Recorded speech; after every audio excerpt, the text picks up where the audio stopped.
When I graduated high school, I was pretty set against going to traditional college. I knew it was what I was supposed to do, but a lot of my peers were drowning in student debt and signing their lives away to careers they weren't passionate about. And that just didn't seem worth it. A couple years later, I heard about Excel College, which was a completely different path to higher education. With a debt-free promise and students earning degrees while gaining hands-on experience in the marketplace, this path just made sense. Along with that, community and discipleship are central aspects of life at Excel, and I knew I wanted to be part of a community that would encourage my faith in the Lord. My name is Cassidy Solis, and I graduated debt-free in 2023 with a degree focused in marketing, and now I'm using my skills full-time. More than that, I've grown deeply in my relationship with Jesus and his people. I can honestly say that this new way of college has changed my life for the better. To learn more about Excel's transformative debt-free education model, visit theexcelcollege.com/visit to sign up for an informational call. That's theexcelcollege.com/visit. Hey, I'm Reah. Welcome to the Unfinished Idea podcast, a space for you to expand your understanding about the neurodiverse world, which is all around us. Whether you're a parent, a friend, a teacher, or a neighbor, everyone is welcome to join us as we help bring awareness and better understanding about those who are neurodivergent and families who are raising children with special needs. I'm a mom to 2 boys and 2 dogs, and together with my husband, raising a child with additional needs. I often feel lonely and overwhelmed in my daily experience because life looks different for us. This podcast will share practical help, tips, and insights into the difficulties, joys, and differences of the neurodiverse world.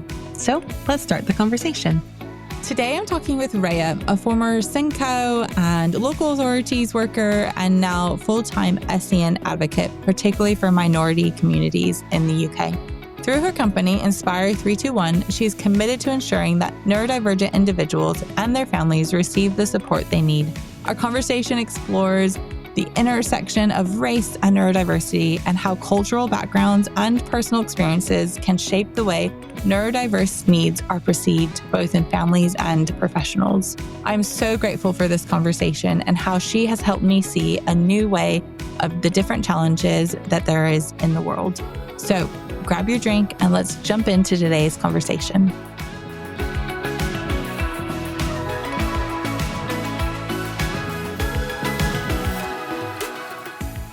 Okay, Reah, you are a SEND advocate. What does that mean? A SEND advocate is an individual that will help parents on their special educational needs journey with their child. So that might be from the very beginning where they're just kind of exploring, does my child have a need? Or it could be when their child has got a diagnosis, has got something called an education health care plan, and they are well into their journey years later, but they're struggling to get the support, or they're struggling to find what they need for their child, whether that be from the local authority, within the community, whether that be from school.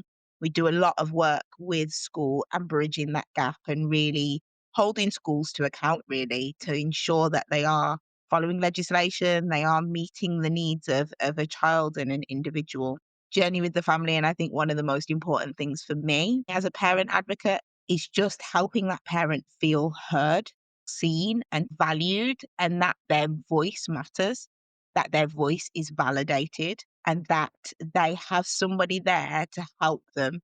If you need to cry, cry. If you need to shout, shout. I'm here to listen. I'm here to take in all the information, and then we're going to come up with a plan. And you're really passionate about making sure all people have a voice, no matter their race or background. Could you talk a little bit more about why someone who might not be white might have a harder time to have their voice be heard in the neurodiverse world? So I work a lot with the Black and ethnic community and find barriers to them receiving support in healthcare, in social care.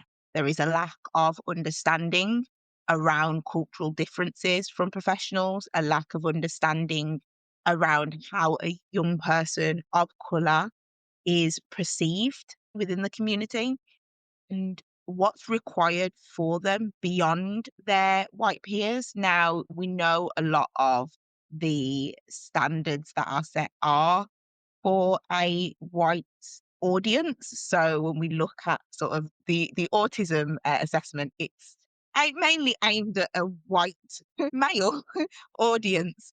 And so it doesn't take into account your Black and ethnic counterparts. It doesn't take into account females as well.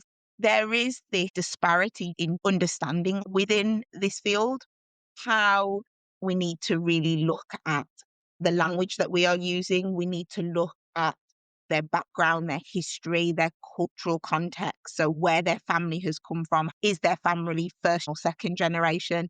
Is there a history of need? What are the cultural differences in terms of the way that parent expects their child's achievements to be? In African culture, a child is expected to be a high achiever. When that child starts, do we start to see differences and difficulties within learning element of that child or the development of that child, then it can bring about a feeling of shame or of disappointment for different cultures. Sometimes it's that feeling of loss, that I'm grieving what I was having a child, and I'm looking at this new normal that I live in, and how do I navigate that? And there's nobody around me within my culture talking about it, being expressive about it. My church doesn't understand.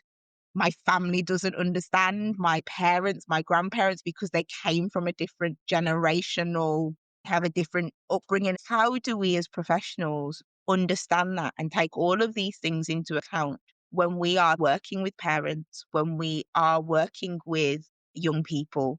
How do we not label? How do we not just see them as a naughty, angry, young Black person that we put down a behavior route, and we consistently keep punishing for behaviors that are neurodiverse, behaviors that are fidgeting and inattentiveness? Why are we putting that pressure on and punishing instead of saying, I recognize that there is a need here. Support is required here. I, as a professional, need to understand this individual, but instead it's, I have a behavior policy and you are meeting the requirements of that policy. When we do that, we are damaging young people. We are labeling young people. We putting them in a box where we are saying, you are this, and that's all I see you as. I'm not going to try to understand you within a different context. I want to try and squeeze you into this round hole because that's how the system goes. It was an article from Instagram someone had shared. It was talking about that idea that I can't remember the statistics completely, so apologies that I'm not articulating this very well. But basically, that idea, like 9 out of 10 times, bad behavior isn't bad behavior, if that makes sense. There's something underlining why a child has like reacted that way. I was talking to a parent yesterday who called me for advice, and she was saying her daughter is limited verbal communication. I won't say non-verbal because she does say a few words, but she's limited verbal communication. She is getting into a lot of difficulties at school. She's autistic. She has an education healthcare plan. And school have been calling mom to come into school because they can't manage this dysregulation that she's having, despite an education healthcare plan, it clearly saying what her needs are. They're not following procedures, so that's just a whole nother story in itself. There is just this lack of understanding from the school that what she's doing in that dysregulation is her communicating something. She hasn't got the vocabulary, she hasn't got the words to be able to say, this has happened, this is how I'm feeling.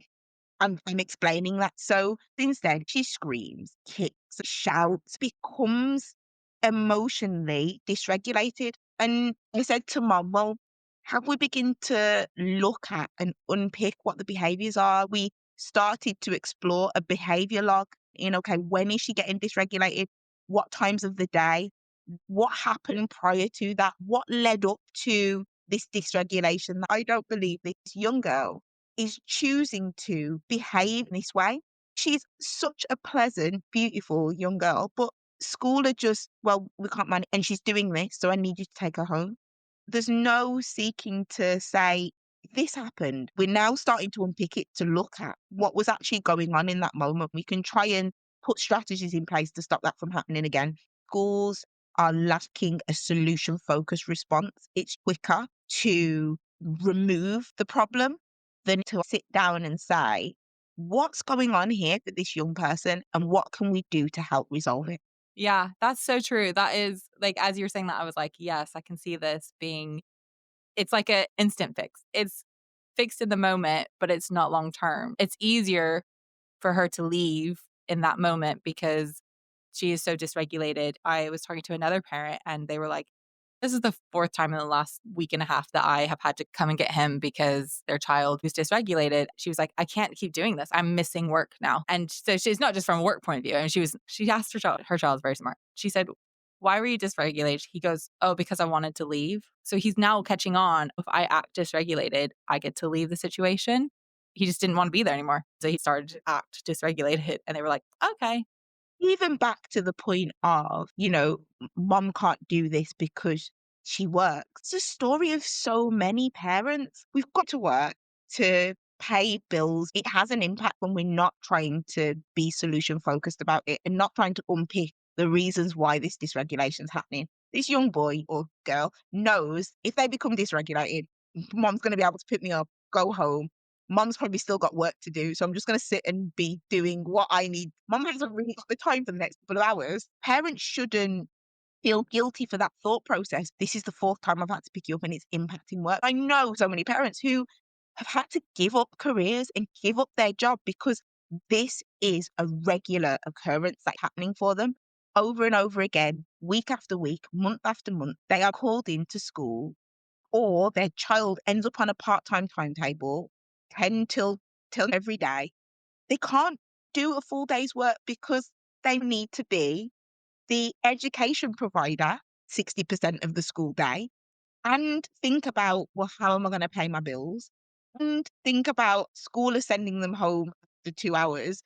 How does a parent navigate that? There's three key things to think about: their own work, the thought of inflation, cost of living going up, and I now can't work and it's going to start impacting my pay. My child is now at home more than in school. Their needs are being met there, and I'm having to educate them to ensure that they are still keeping up with schoolwork. And then school have only got them 2 hours a day, and there's no clear plan to get my child back into school full time. So now I've got this fight with school that I'm having to deal with three full-time jobs. When you think about it logically, how does a parent navigate all of that? It's these kind of situations that make me really frustrated with the system and schools. There are some great people, but it's frustrating. My son was put on a reduced timetable over a year ago. Thankfully, my job was flexible enough where we made it work, but only because my job is flexible. I don't know. So I know that feeling of having to work at night. I would work, literally, I would do 2 hours in the morning and then I don't know. It just really frustrates me how schools can push people off. But as soon as the parent does something, they react so quickly. And I just feel like there's a double standard. I hear that from my parents so often is that the way that school are treating my child and that lack of support, if this was happening in the home, they'd be sure to get social services on me and social services would be at my door, judging me, wanting to take my children off me, can behave in different ways. And nothing happens. The parent more times than not ends up getting blamed or it's their fault and there is gaslighting and all sorts of other things that happen. And ultimately at the center of it all is a young person wanting to go to school, be with their friends and get on with it. Yeah. The ones that really do feel uncomfortable going to school, that's completely different. We put that in a different box because that is usually an anxiety need. The environment is not right for this young person. There's something about that school environment, whether it's an experience or their own processing. Every time I go in, I feel this particular way, that emotional based school avoidance, which is huge now. There are so many young people that are not in school, and it's really big in the neurodiverse community. It is horrific. There are huge barriers. We are pushing some young people to post traumatic stress by trying to force them into school and telling them that your parents going to get fined if you don't come into school. we say these things to them and don't realize the damage we're causing. It's like throwing them into a burning building without preparation. My biggest thing is, what's the plan? No matter what is happening, what is going on, when it comes to parent advocacy, for me, it is, what's the plan? What is school's plan? And what outcome do you want to achieve? Let's get the right plan for your child so that we can meet that outcome. But it's all about planning, working with school to plan might mean that we've identified that this is not the right provision for this child. How are we going to evidence this is not the right environment for this child, progress through the stages, and potentially maybe get an education healthcare plan? So they're not out of education for 12, 18 months, 2 years without support, without real clear intervention in place, without a Section 19 explored with the local authority. Section 19 means if a child is out of school for a significant time, the local authority have a legal obligation to put support in place for that young person. There shouldn't be masses of children out of education without support. And then there's that schools trying to force parents to homeschool up because their off roll is hitting attendance, it's making their attendance figures not look great. And so they are strongly suggesting maybe homeschooling would be the right option. And some parents think, well, actually, yeah, maybe homeschooling is, without really considering what impact that has, what impact that's going to have to your work. If you do work, home life and the dynamic, you're not just mom anymore or dad anymore, you're educator. And actually, are you going to get support that you can get from the local authority and what school should be implementing if you do homeschool? Because now you're going to have to find all of those things yourself. We really have to question when a school is saying that, and when a parent is feeling like, I just want to pull my kid out of school because I don't want to see my child go through this emotional distress every day. I did get that. But let's really sit down first and look at whether this is the right option and whether you've explored all the options before you actually make that decision. Because I believe there are many other options before you make that decision and exhaust them all. But if you have thought about it and planned, and have a real clear plan, and you feel it is the right decision for your family, absolutely go ahead with it. Hey friends, I'm Annie F. Downs, author, speaker, podcaster, and part of the That Sounds Fun network. And I'm a big fan of seeing God move in our everyday lives. Can we talk for a second about what it really means to be a person of faith? It's waking up every day and choosing to trust Him, even when life feels uncertain. It's standing firm in truth, walking in grace, and knowing that God is always with us. But I know staying rooted in faith is not always easy. At least it isn't for me. And that's why I love Glorify, the #1 Christian devotional app designed to help you start, grow, and strengthen your relationship with God every single day. One of the things I love about Glorify is the amount of options available to me through the app every day. Not only does it help me kick off my time with God with their daily devotional, but there's a song of the day to listen to and a community of other users available to engage with. It's really cool. With Glorify, you can begin your morning in scripture, reflect with the daily devotional, and end the day with the daily walk with God, this immersive experience that quiets your heart and refocuses your spirit. It's one of my favorite hacks, something simple but powerful that keeps you anchored when life gets busy. And since we're shining a light on women this month, let's celebrate the strength, faith, and stories of women who inspire us every day. And for the men listening, think about how you're uplifting the women of faith in your life. Join me and over 20 million believers who have found encouragement through Glorify. Download the app today at glorify-app.com/podcast, and let's keep walking in faith together. Again, that's glorify-app.com/podcast. My dad works in B2B marketing. He came by my school for career day and said he was a big ROAS man. Then he told everyone how much he loved calculating his return on ad spend. My friends still laugh at me to this day. Not everyone gets B2B, but with LinkedIn, you'll be able to reach people who do. Get a $100 credit on your next ad campaign. Go to linkedin.com/results to claim your credit. That's linkedin.com/results. Terms and conditions apply. LinkedIn, the place to be, to be. people, a lot of parents, myself included, will go in and go, well, they're the experts. They know what's best for children. They're in education. They're experts in children. So if they suggest this, then maybe that is the right thing. And it's like, well, no, actually, they're not the expert on your child. I think that's what I go back to. And sometimes they're doing it for their own personal gain, their figures, and it's their, the attendance figures. And actually, it's a lot less work to tell a parent to homeschool than to find options, look at alternatives for support, and spend time with that parent trying to work out what the plan is and how can we reintegrate? How can we look at putting in therapeutic support? How can we look at referrals to other agencies? Yes, there may be a wait list. How can we, instead of starting with, we need to get them back into the classroom, how can we start with a well-being program that looks at social, emotional, mental health, and they attend school for that for an hour in the afternoon each day so that we can build that relationship again to then start increasing the academics. Because if you don't work on the anxiety for that young person, they're not going to be able to learn anyway. And by pushing them and forcing them in, or pushing them and forcing them to conform to, just changes of a behavior policy as well, we're just chipping a little bit away at them as individuals, hoping that they begin to fit into the system. And actually, no, what we're doing is we're chipping a little bit off them and making them a little bit different to the individuals that they are when we're trying to change them into what we want them to be instead of them flourishing in who they are and finding a superpower in their differences. Yeah.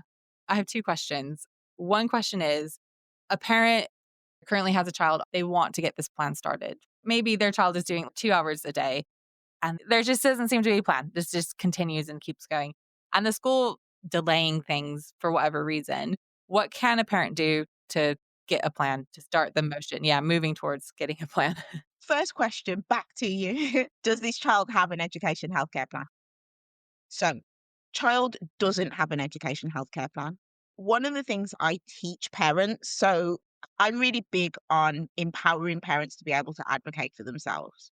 One of the key things for me is really understanding the wave system, so the layers of special educational needs support. I call it the wave system. So, you've got 4 levels that we need to look at. All right. So, that first level is what everybody gets: universal provision, quality first teaching. Okay.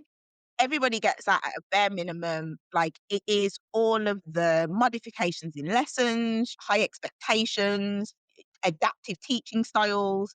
Then you've got wave 2, which is special educational needs support. So that is where you may start to see small interventions, reading interventions, literacy interventions, maths interventions for a small group of pupils where we can help to enhance and build the skills or the gaps that are missing. It could be social, emotional, mental health as well, support, social communication, friendship groups, all of those kind of things under SEND support. All right. So that is where the school get a notional budget around about 4,600 primary, 6,000 for secondary.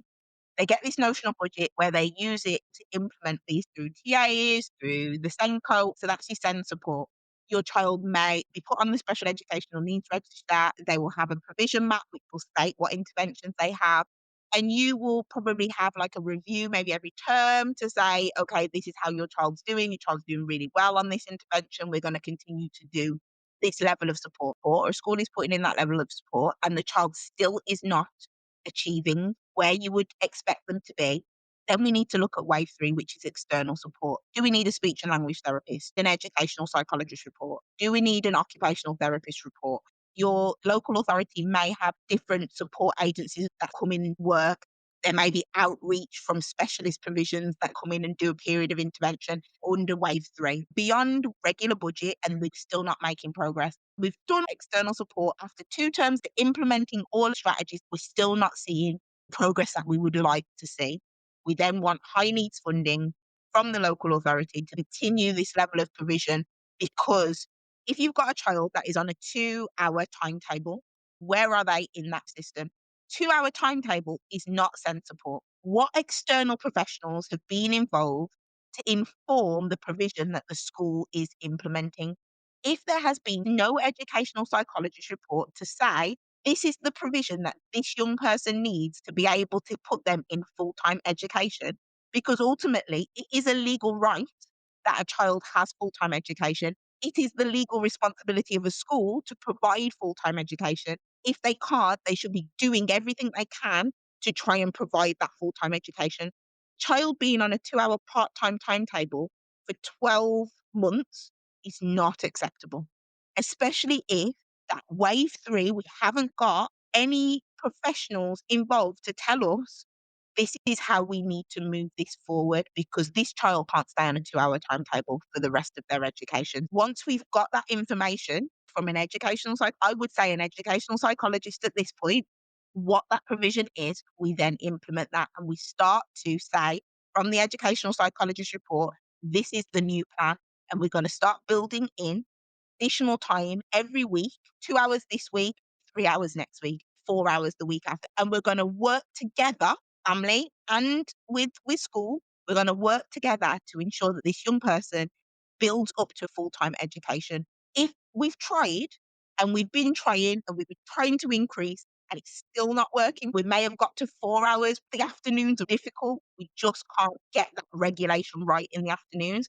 We need to be looking at an education healthcare plan. We need to be identifying very clearly what it is that this young person needs to be able to be in full-time education. This school is not the right school to do that. There is far too much stimulation. There's far too much going on for this young person. What do we need? What are the specifics required to ensure that they are in full-time education?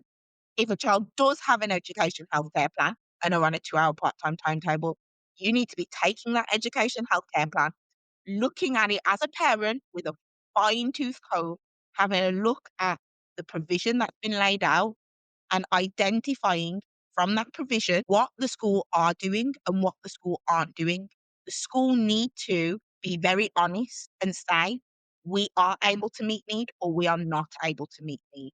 Because if they do say that they are able to meet need, they should be providing a full-time education. If they say they are not able to meet need, we need to be working with the local authority to find a school and say that Section I, which is the name school, is not right anymore. We either need more funding to provide the support required, so that could be one-to-one support to ensure that that child is in education full-time.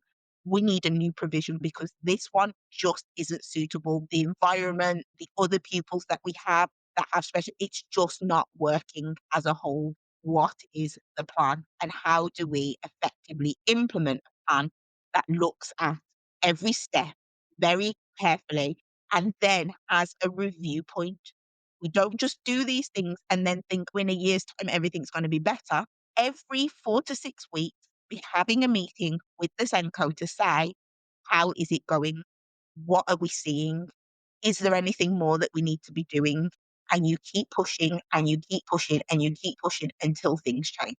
So my second question is, if again, a parent is feeling like they just aren't getting the support they need from school, where else could they go? Who else could they contact? So I would say contact a parent advocate. You've got advocates through SENDIA, Special Educational Needs Information, Advice and Support Service. It's a free service. Call them for advice, or go to an independent parent advocate who will talk you through where you're at, listen to your background and identify what is happening and what is needed. Having had the experience of working for many years in school, working as a SENCO, working on senior leadership, now the experience I have in working with parents, I'm able to quite quickly diagnose what's happening and what steps need to happen. So I can quickly lay out, well, these are your next steps. This is the plan. And that's what you need. You need somebody to be able to talk you through how to see the wood from the trees. Because at the moment, you are probably looking at your situation and you are seeing a forest and you actually don't know which direction to go, how to get through it, how to get to the other side. You just can't see anything. Whereas when you have somebody who knows the way or knows the direction or knows a path that you can take, they can lead you through that forest and make it actually just look like trees. And the process isn't designed to make it easy for parents. The process, unfortunately, is designed to make it hard for parents. So they have to jump through a lot of hoops, do a lot of paperwork. They have to fill out lots of forms. They have to find all the information themselves because the information is not readily available for them. And so they constantly knock on doors, call, fight, argue, and makes parents exhausted, tired, overwhelmed, deflated by the process. A parent advocate can say, "You're not alone. I know the way through this. Let me help you." And when you have that, that is again where a parent feels seen, a parent feels heard, a parent feels valued, and a parent feels validated in everything they've been thinking anyway, more times than not. It gives them second voice to say, well, why are we not looking at this differently? Why are we not exploring it in this way instead of that way? Which usually that way is no support, no help, no direction. Yeah. I'd love to ask the question, what do you want the world to know about neurodiverse people?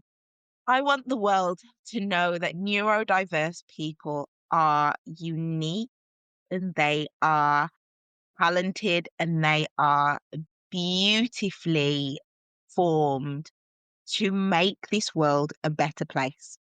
And if we can take the time as individuals around them, as especially children, adults around them, if we can take the time to really begin to understand the nuances of their brain and the way it works, and the nuances of their character and how they respond to things and how they communicate, and what upsets them and what makes them happy, what triggers them and what helps them to calm. If we can really begin to say, I'm going to take the time to find out that information about you, we can create individuals in this world that will be world changers.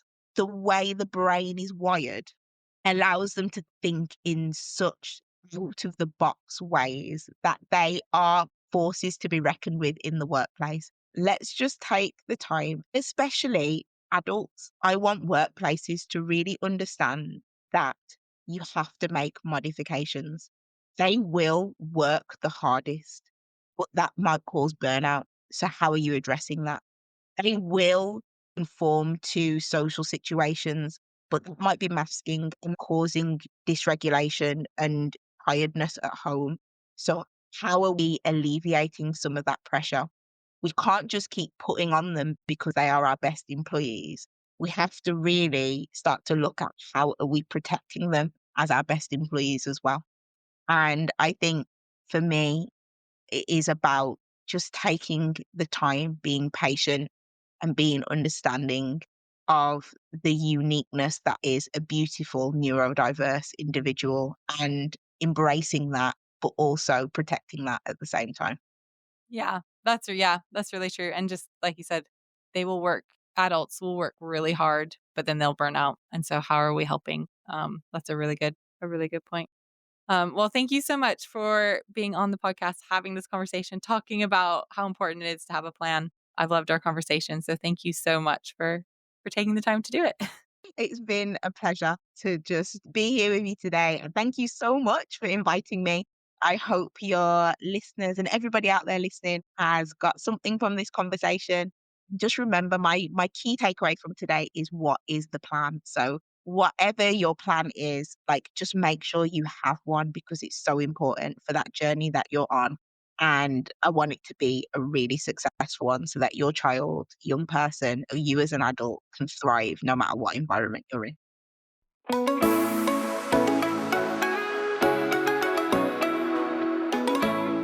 Make sure you're following the show on your favorite podcast app so you don't miss any future episodes, especially this week when we are dropping a show a day to take part of celebrating neurodiversity. When you hit follow each week, the episodes will show up straight into your podcasting feed. Go out there and continue the conversation, and we'll see you next week.